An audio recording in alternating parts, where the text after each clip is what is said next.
Well, good morning, everyone. So, a couple of weeks ago, we were talking about Christian character from Prince Caspian, and we're going to continue to do that this week as we move into the next book, The Voyage of the Dawn Treader. Now, last time, we looked in particular at the character of Lucy, who is really the main human character in the whole series, and she has the godly character that Lewis is writing to try to make us see it and want to emulate it.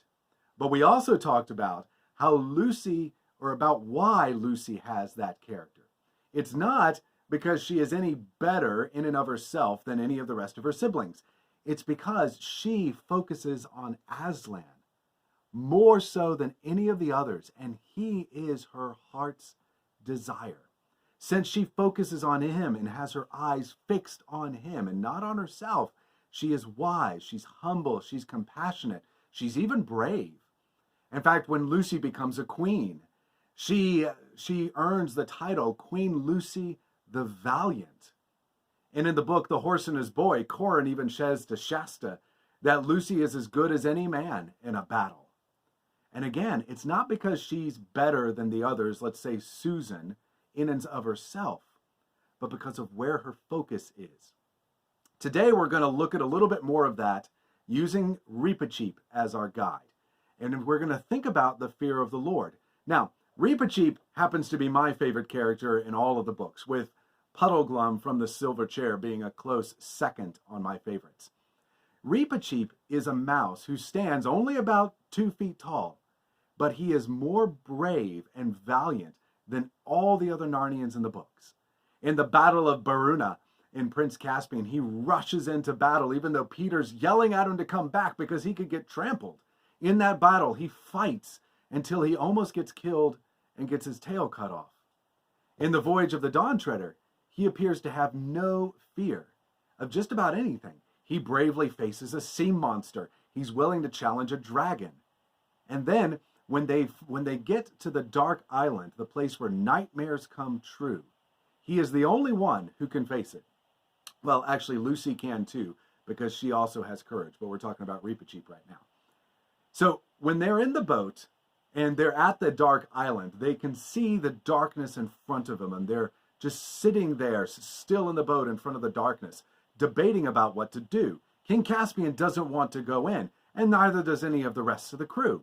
But then Reepicheep pipes up. "And why not?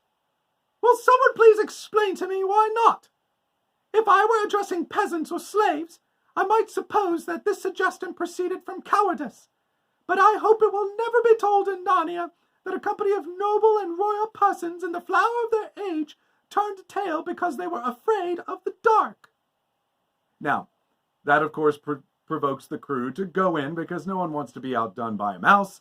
But then when they get into the darkness, they find a man who's been marooned on that island. And when they rescue him, the man tells him that it's the island where nightmares come true. And immediately in that moment, all the men begin to panic. They all begin to think that they're hearing their nightmares come true around them. And they're rushing to leave and to get everything going without orders, without asking Caspian or the captain. Then Reepicheep says again, Your Majesty, are you going to tolerate this mutiny, this poltroony? This is a panic, this is a rout." But then Caspian yells back at him, "You can say what you want, Reepicheep. There are some things that no man can face." To which Reepicheep replies, "Well, then it is my good fortune not to be a man." Now, we might think that Reepicheep's valiance comes from a recklessness or a carelessness, but that's actually not the case. At many points in the book, he's the one who cautions the crew to wise action, not just to rush into battle. Yet nothing seems to faze him either. Why is that? What is the source of a courage in a mouse less than 2 feet tall? Well, it's the same as the source of Lucy's courage. Aslan himself, love of Aslan. In the beginning of the book, Reepicheep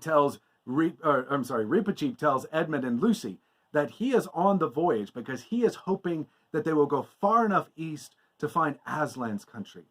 And he quotes from a poem that he had heard since he was a pinky, that is, a baby mouse.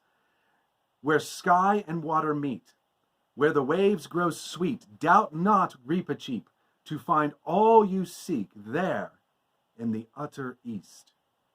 And then Reepicheep says, the spell of it has been on me all my life.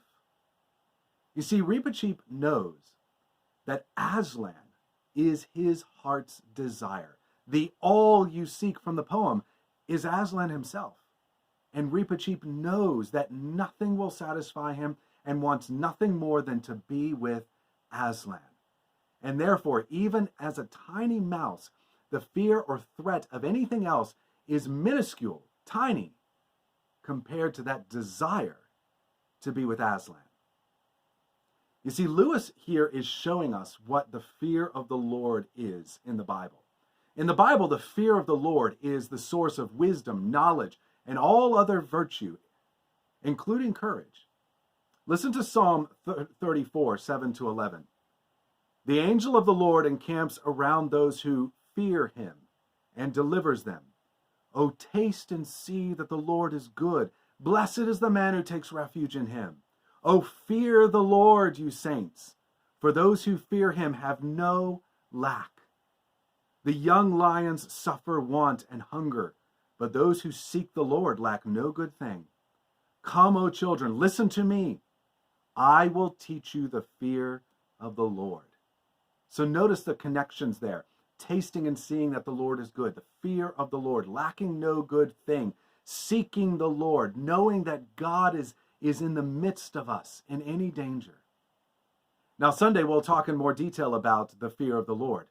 But in the meantime, let me just give you a quick definition. Because when we think of fear, we think of terror of something. But that's not what really the Bible's talking about when it talks about the fear of the Lord. I mean, think about Psalm 34. That's not at all about terror. It's not at all about God being some kind of tyrant that David is afraid is going to smite him. No, the fear of the Lord in the Bible is about awe, reverence for the majesty of God, for the love and trust of God's goodness, his holiness, his justice, and all of his other attributes that he reveals to us in his word. That's why David connects fear of the Lord to the goodness of God. That kind of fear, in a way that does seem strange to us, brings God's people wisdom, delight, godliness, and even courage, like Reepicheep. So we'll talk more about that on Sunday. In the meantime, you think about that.